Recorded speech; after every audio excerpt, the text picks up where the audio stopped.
ఓ గీత, అరే నువ్వే వచ్చేసేవే. నీకు మాట చెప్పాలి, అందుకే బయలుదేరుతున్నాను. నేను నీతో ఒక మాట చెప్పాలి, అందుకే వచ్చాను. నో నేనే ముందు చెప్పాలి. సరే చెప్పు. ధర్మారావు గారు ఎంతో సంతోషంతో మన పెళ్లికి ఒప్పుకున్నారు. రేపు మాపు మీ అమ్మగారిని కలుసుకుని అన్ని ఏర్పాట్లు చేసేస్తారు. తర్వాత మిస్సెస్ గోపీనాథ్. లేదు గోపి, నాకు అదృష్టం లేదు. గీత, ఏమిటి నువ్వు అనేది? మీ అమ్మగారు ఏమైనా మన పెళ్లికి అడ్డు చెప్పారా? లేదు, నా అంతరాత్మే నాకెదురు తిరిగింది. నేను నీకు తగను. గీత, అవును, తెలిసి నా స్వార్థం కోసం నేను మోసం చేయలేరు గోపి, మోసం చేయలేరు. మోసమా? నువ్వనేది ఏమిటో నాకు అర్థం కావడం లేదు గీత. నిన్ను నేను కోరేదల్లా ఒక్కటే, దయచేసి నన్ను మర్చిపో. అది జన్మలో జరగదు. మన పెళ్లి కూడా అంతే. కారణం? నేను చెప్పకూడదు, నువ్వు వినకూడదు. నువ్వు చెప్పే తీరాలి. నిజం చెప్పు. ఆ నిజం ఎంత భయంకరమైందని నేను భరిస్తాను. చెప్పు గీత, చెప్పు. నేను ఒక పతిత కూతుర్ని. గీత, ఆపు గీత, గీత.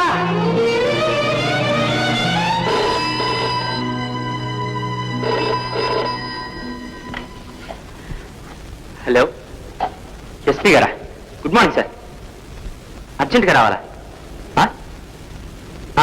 వస్తున్నాను సార్, వెంటనే బయలుదేరి వస్తున్నాను సార్. వాట్? ఏఎస్పీ గోపీనాథ్ స్వయంగా బయలుదేరుతున్నాడా?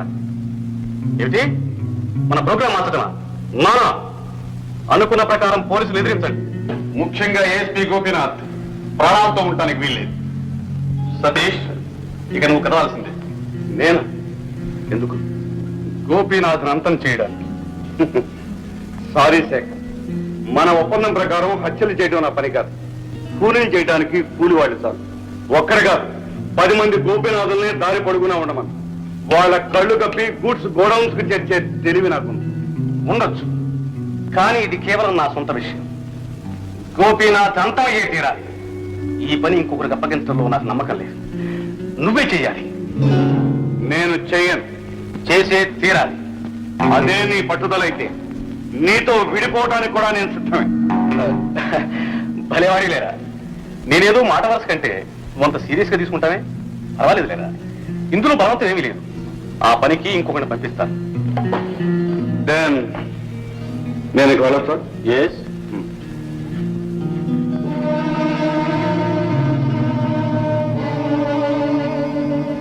జాన్,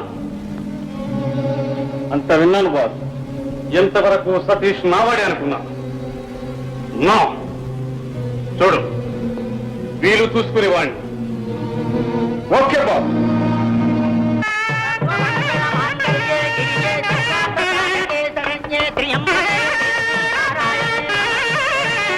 అయ్యా, పెళ్లి కుమార్తెను పేరు ఎదురు తీసుకురండి. మల్లయ్య, ఏం సుబ్బయ్య? అనుకున్న ప్రకారం ముందు కట్నం డబ్బు ఇలా రాని. ముందు పండి, తర్వాత చదువుతాను. అలా అంటే కుదరదు. కట్నం డబ్బు ముందు నా చేతిలో పడితే గాని నీ కూతురు పెళ్లి పీటల మీద రావడానికి వీల్లేదు. వచ్చావా రామదాసు? నా అవసరం కోసం ఒక 1000 రూపాయలు ఇందులో నుంచి తీసుకెళ్తున్నాను. ఇదిగో, సతీష్ బాబు గారు రాగానే ఉత్తరం వారికి చాలా ముఖ్యమైన విషయం ఇందులో రాశాను, మర్చిపో. అలాగే సార్. అలాగే కదా.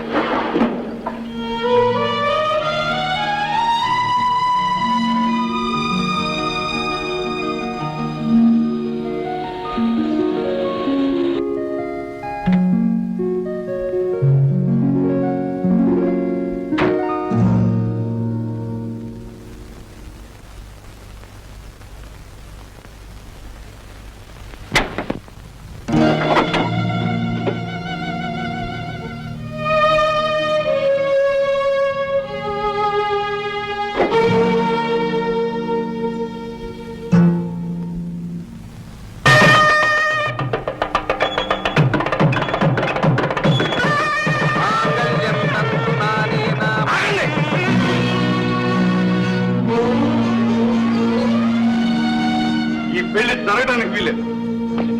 అవును, లక్షాధికారి సతీష్ బాబునే మాట్లాడుతున్నా. ఎవరితో తెలుసా?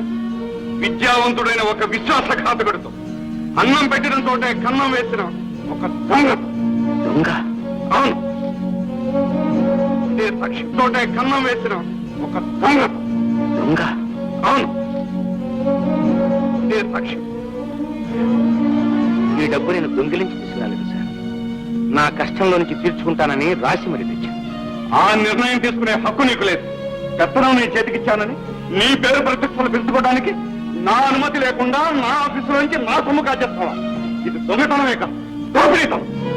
దయచేసి నా మాట విను, ఒకప్పుడు నువ్వు అన్నమాట నీకే అప్పగిస్తాను, నువ్వే విను. నాకు సంస్కారం లేదన్నా. సంస్కారం లేనివాడు మనిషే కాదన్నావు.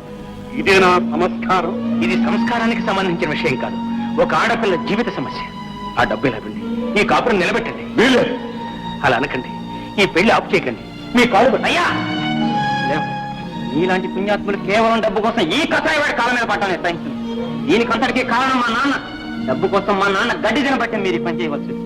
నాకు అసలు కట్నంతోనే పని లేదు. మీ ఇష్ట ప్రకారమే గవర్నమెంట్లో తాళి కడతాను. మీ చల్లని చేతులతో మమ్మల్ని దీవిస్తే మాకు అంతే. ఆ చేతులకు దీవించే అర్హత లేదు. వాటికి ఇప్పుడే సంఖ్యలు వేసి సంఖ్యలు వేయిస్తావా? ఎందుకు? ఈ డబ్బుని ముట్టిందిగా. దొంగ ధనం దొరికినా దొంగ ధనం చెరిగిపోతురా. ఇప్పుడే పోలీసులు పిలిపించి తగిన శిక్ష వేయిస్తాను. మీ అనుమతి లేకుండా మీ డబ్బు తీసుకురావడం ఒక విధంగా నా తప్పి, నేను కాదను. కానీ డబ్బే ప్రధానం అనుకున్న ఈ చిరంజీవి మారి మానవత్వాన్ని గుర్తించి విశాల దృక్పథంతో ఈ పెళ్లికి అంగీకరించాడు. ఆ తృప్తే నాకు చాలు. ఇక నా తప్పుకు మీరు ఏ శిక్ష విధించినా అనుభవించడానికి సిద్ధంగా ఉన్నాను. కానీ మీరు ఏ తప్పు చేయలేదు సార్. చేసిన మోసం అంతా మీరే. అవును, మా అయ్యగారి మీద కావాలని కక్ష కట్టి కాళ్ళు లాక్కున్నావు. బంగ్లా ఏమో వేయించి నిలువు నేల లేకుండా చేశావు. అంతేకాదు, ప్రెస్ ఆక్రమించుకుని 10 మంది కూడి పెట్టే మా అయ్యగారిని కూలిమనిగా చేశావు. ఈనాడు దేవుడు లాంటి మా అయ్యగారిని దొంగగా చిత్తెక్కి నలుగురిలో అవమానపడుతుంటే ఇక మేము సహించం. ఈ పాపాత్మను అర్థమవుతుంది.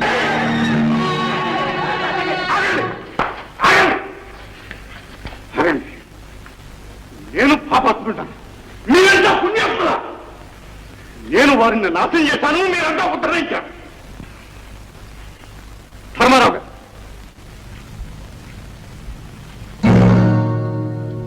ఇదిగో మీ కారు, ఇదిగో మీ ప్రెస్, ఇదిగో మీ బంగ్లా. ఈ డాక్యుమెంట్స్ అన్ని మీ పేరుతోనే ఉన్నాయి. ఏమిటలా చూస్తున్నారు? నమ్మలేకపోతున్నారా? ఇవన్నీ మీదే. ఇన్నాళ్ళు ఈ ఆస్తికి నేను కేవలం సంరక్షకుని మాత్రం. అడుగడుగునా మీ ఆశయాలకు అడ్డొచ్చి మీ ఆస్తి పాస్తులన్నీ కావాలని స్వాధీనం చేసుకున్నది మిమ్మల్ని బాధ పెట్టాలని కాదు సార్. ఈ లోకంలో మీ మంచితనం దుర్వినియోగం కాకుండా కాపాడేది. బంగ్లాలో మీరున్నప్పుడు, లక్షలు మీ చేతిలో ఉన్నప్పుడు, దారి తెన్ను లేని వాళ్ళకి ఎందరికో దాన ధర్మాలు చేసి ఎన్నో జీవితాలు నిలబెట్టారు. సిరి తరిగిపోయి బంగ్లా నుండి మీరు పర్ణశాలకు రాగానే మీరు ఆదరించి నిలబెట్టిన వారిలో ఏ ఒక్కరైనా మీకు సాయపడాలని ముందుకొచ్చారా? కనీసం సానుభూతి చూపించారా? నేను ఏ పని చేసినా నా విద్యుక్త ధర్మంగా చేశానే కానీ ప్రతిఫలాన్ని ఆశించి. ప్రతిఫలాన్ని మీరు ఆశించకపోవచ్చు, కానీ మీకు తెలియకుండా మీ మంచితనాన్ని ఆసరాగా తీసుకుని కుయుక్తితో మీ కలిమిని కాజేసే ద్రోహులు ఈ సంఘంలో ఎంతో మంది ఉన్నారని మీకు తెలియదు. ఎందుకంటే మంచితనానికి ప్రతిరూపం మీరు. అందుకే మీ కంటికి అందరూ మంచివాళ్ళుగానే కనిపిస్తారు. అవసరానికి డబ్బిచ్చారని మీరు ఆనందించారే కానీ లక్షలు విలువ చేసే మీ పొలాలను వేలతో ఆక్రమించుకున్నారన్న సంగతి మీరు గుర్తించలేకపోయారు. 1,00,000 రూపాయలు విలువ చేసే మీ ఇంపాలా కారును మీ అవసరాన్ని గుర్తించి 30,000కే స్వాధీనం చేసుకున్నారన్న సంగతి మీరు గ్రహించలేకపోయారు. ఆ విధంగా మీ సంపద వృధా కాకూడదని, కేవలం మంచి కార్యాలకే ఉపయోగపడాలని నేనే కావాలని మీ కలిమిని స్వాధీనం చేసుకుని భద్రంగా దాచి ఉంచాను.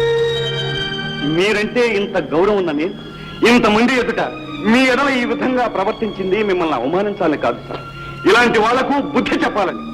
కేవలం డబ్బు కోసం పీటల మీద పెళ్లాపి చేశాడే ఈ పెద్ద మనిషి రేపు పెళ్ళయ్యాక డబ్బు కోసం ఆ పిల్లను హింస పెట్టడని ఏమిటి నమ్మకం? పెడతాడు, తప్పకుండా ఈ పిల్ల కాపురంలో చిచ్చు పెడతాడు. ఈ నిజాన్ని మీ దృష్టికి తేవాలని మిమ్మల్ని నేను అనరాని మాట్లాడుతుంటే వింటున్న ఈ అందరిలో ఏ ఒక్కరికైనా కనువిప్పు కలుగుతుందేమోనని నేను ఇలా ప్రవర్తించాను. నేను అనుకున్నదే జరిగింది, మీ మంచితనము గెలిచింది. ఈనాడు ఈ యువకుల్లో కలిగిన ఈ మార్పు ఈ అమ్మాయి సంసార జీవితాన్ని ఎంతో సుఖమయం చేస్తుంది. సతీష్ బాబు, కాదు సార్, నేను అప్పుడు ఇప్పుడు సత్యం, నేను చెప్పేది కూడా సత్యం సార్. మీకు జ్ఞాపకం ఉందో లేదో కానీ నాకు మాత్రం బాగా జ్ఞాపకం ఉంది. ఇంత చదువుకున్న నాకు సమాజం ఏం చేసిందని ఒకప్పుడు మిమ్మల్ని నిలదీసి అడిగా. సమాజం నీకేం చేసింది కాదు నాయన, సమాజానికి నువ్వేం చేశావని ఆలోచించుకోమన్నా. అదే పదే పదే ఆలోచించుకున్నాను. అదే సమయంలో మీ ఆదర్శాలకు సంఖ్యలు వేసే సంఘద్రోహి ఒకడు నా జీవితంలో తటస్థపడ్డాడు. మీలా 100 మందిని బాగు చేసే శక్తి నాకు లేదు, కానీ వందలాది జీవితాలను నాశనం చేసి ఆ దుర్మార్గుని సర్వనాశనం చేయాలని కంకణం కట్టుకున్నాను.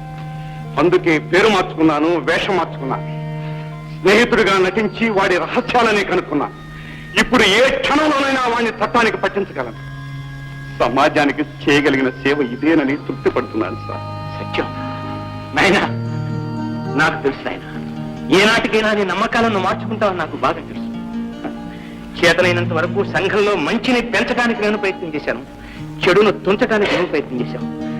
గొప్పతనం నీదే నాయన, గొప్పతనం నీదే.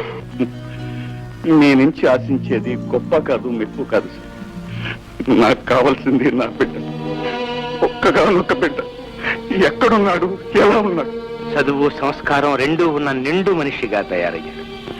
గెలిచారు సార్, పందెంలో మీరే గెలిచారు. గెలుస్తారని నాకు ముందే తెలుసు. అర్థం లేని ఆవేశంలో ఆనాడు మీతో నేను వాదించిన నా బిడ్డ భవిష్యత్తును మీరే తీర్చిదిద్దగలనే నమ్మకంతోనే వాడిని మీ దగ్గర ఈనాడు మీ ఉత్తరం చూసిన దగ్గర నుంచి 15 ఏళ్ల గడువు తీరిందని జ్ఞాపకం వచ్చిన దగ్గర నుంచి వాడిని చూడాలని నా మనసు తహతహలాడుతోంది. నా బిడ్డను ఒక్కసారి చూపించండి సార్. నా బిడ్డని వాడితో మీరు చెప్పనక్కర్లేదు, మీ బిడ్డగానే బ్రతకనివ్వండి. కానీ ఒక్కసారి చూపించండి సార్. ఈనాడు నీ బిడ్డను చూస్తే నువ్వే ఆశ్చర్యపోతావు. నీ కొడుకు ఎవరో కాదు సత్యం, న్యాయానికి ధర్మానికి ప్రతిరూపంగా నిలిచిన పోలీస్ అధికారి గోపీనాథ్.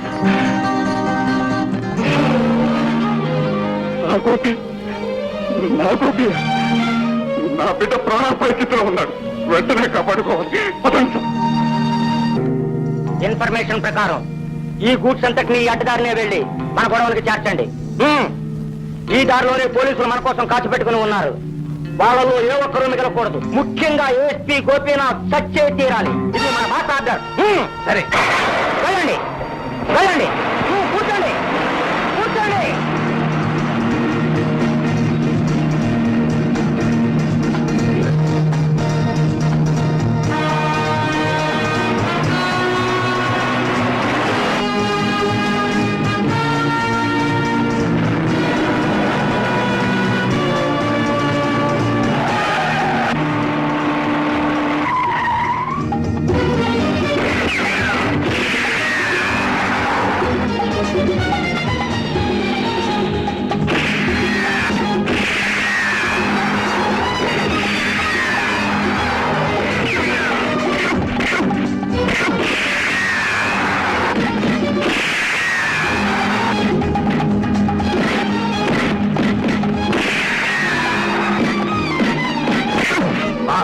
ఏఎస్పీ గోపీనాథ్ నేల కూలిపోయాడు. I am always successful. Gopinath, నీ కథ ముగిసిపోయింది. ఈ దెబ్బతో వాళ్ళ కథ ముగిసిపోతుంది. మనం అనుకున్నట్లు ఆ లారీ ఇటే వస్తుంది.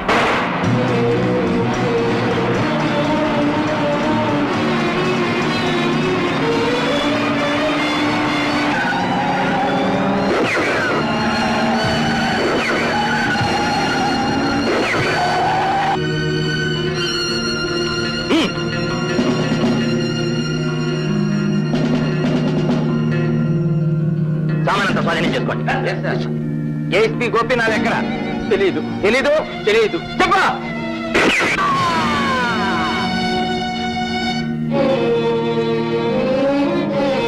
గోపీనాథ్ ఎక్కడ?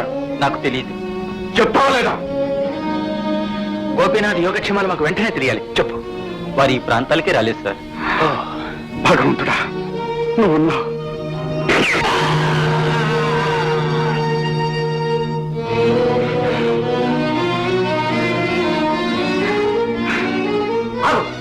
అడుగు ముందుకు వేసావో నీ ప్రాణాలకి దక్కవు.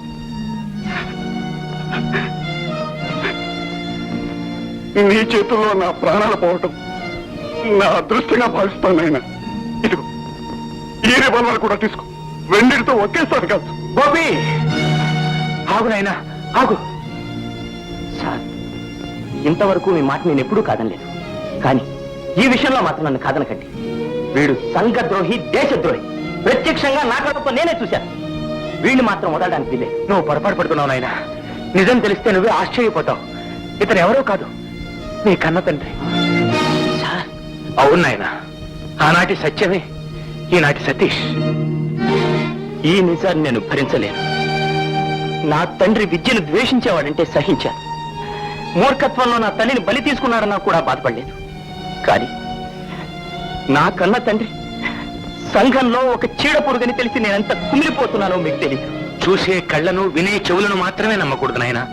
అందుకు భిన్నంగా ఉండే అంతరంగం ఒకటి ఉంది. అది నీ తండ్రికి ఉంది. ఇన్నేళ్లు ఏ దేశద్రోహిని సంఘద్రోహిని పట్టుకోవాలని నువ్వు ప్రయత్నం చేస్తున్నావు. అతన్ని నీకు అప్పగించడానికి సిద్ధంగా ఉన్నాడు.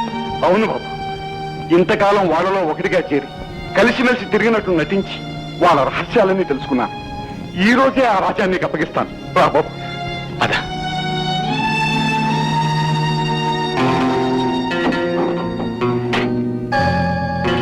రారా బయటికి.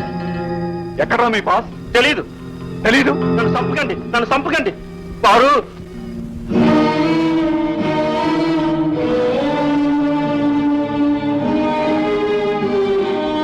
పాలు తీసుకోమ్మా.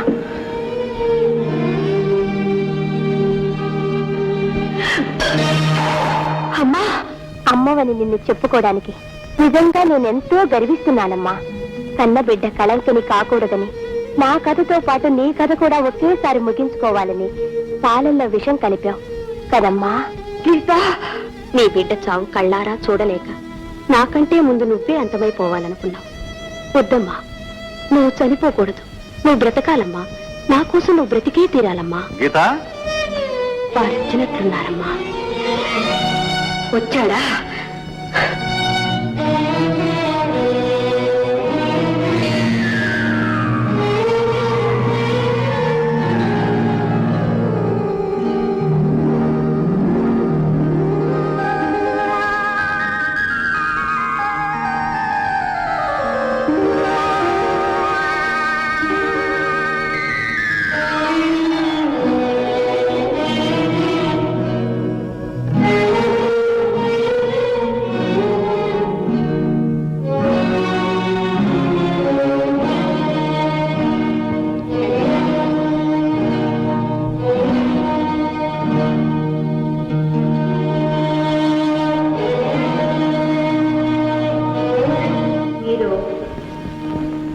నువ్వెవరు? నేనెవరో గుర్తులేనా? లేదు, నువ్వెవరో నాకు తెలియదు. ఆడవాళ్ళని ఆట బొమ్మలుగా చేసి వాళ్ళ జీవితాలతో చెలగాటాలాడే మీలాంటి వారికి గుర్తు లేకపోవటం చాలా సహజం. కానీ మిమ్మల్ని, మీరు చేసిన ఘోరాన్ని జీవితాంతం మర్చిపోలేను నేను. నువ్వు మీ కళ్ళబొల్లి మాటలు నమ్మి నా సర్వస్వాన్ని మీకు అర్పించి నిలువున పతనమైపోయిన నేనే. ఓ నువ్వా? నువ్వు కూడా ఇక్కడే ఉంటున్నావా? నేను ఇప్పుడు వచ్చింది నీ కోసం కాదు, గీత కోసం. ఓ, గీత కోసం వచ్చారా? రండి.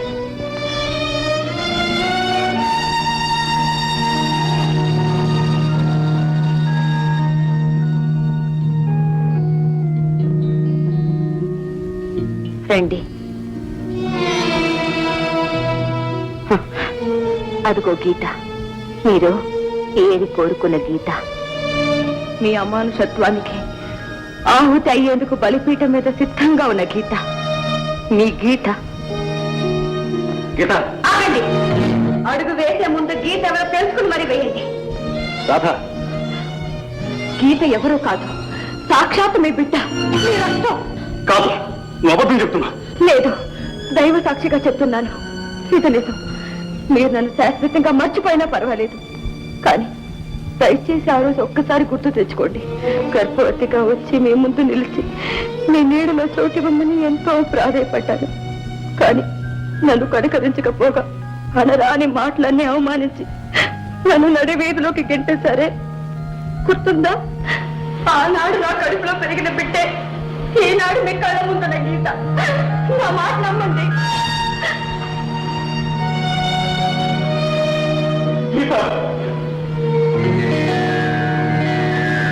అమ్మా గీత, ఏంటమ్మా నీకేమైంది? వెళ్ళిపోతున్నానమ్మా, తృప్తిగా వెళ్ళిపోతున్నా. కళ్ళు మూసే ముందు కన్న తండ్రిని కళ్ళారా చూసేననే సంతృప్తితో వెళ్ళిపోతున్నానమ్మా. గీత, ఏంటమ్మా ఏంటమ్మా అనేది? ఏం లేదమ్మా, నేను పతితనైపోతానన్న భయంతోనే కదమ్మా నువ్వు నాకు విషయం కలిపిన పాలు తెచ్చిచ్చావు. కానీ ఒక్క విషయం ఊహించలేకపోయావమ్మా. రేపు సంఘంలో నేను పద్ధతిగా ఎలా బ్రతుకుతాననుకున్నావమ్మా? అంటే నేనెప్పుడో విషం తీసుకున్నాను.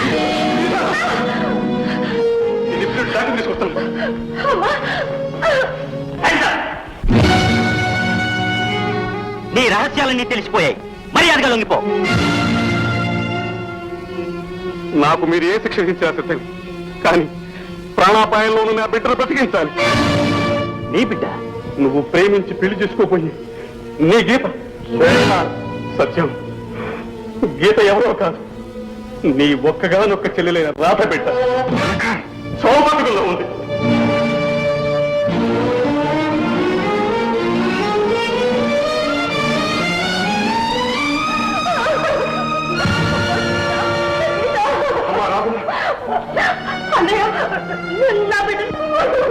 వెంటనే అంబులెన్స్ తీసుకురండి.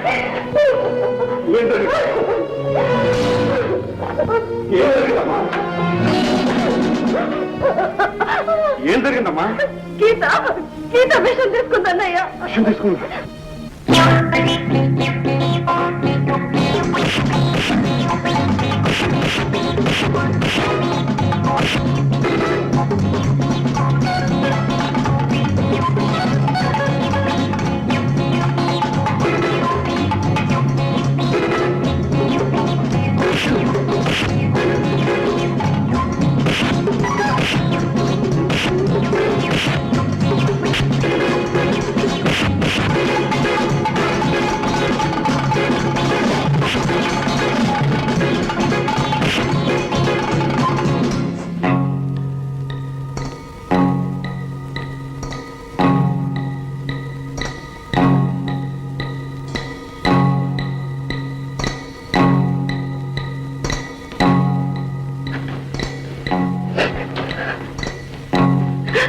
డాక్టర్ గారు, ఇప్పుడు ఏం చెప్పలేమమ్మా, మా సాయశక్తిలో ప్రయత్నిస్తాం.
చాలా వీక్ గా ఉంది సిస్టర్.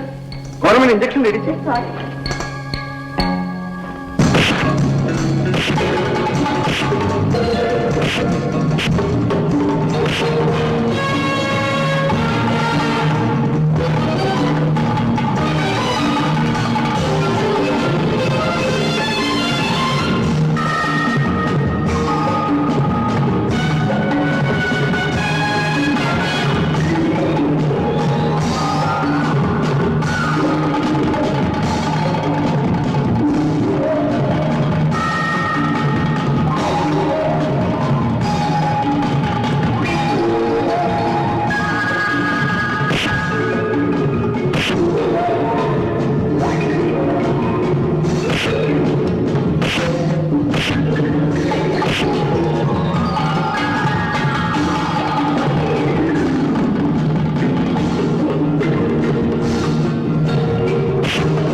ప్రాణగండం తప్పి రండి. అమ్మా గీత, అమ్మా గీత,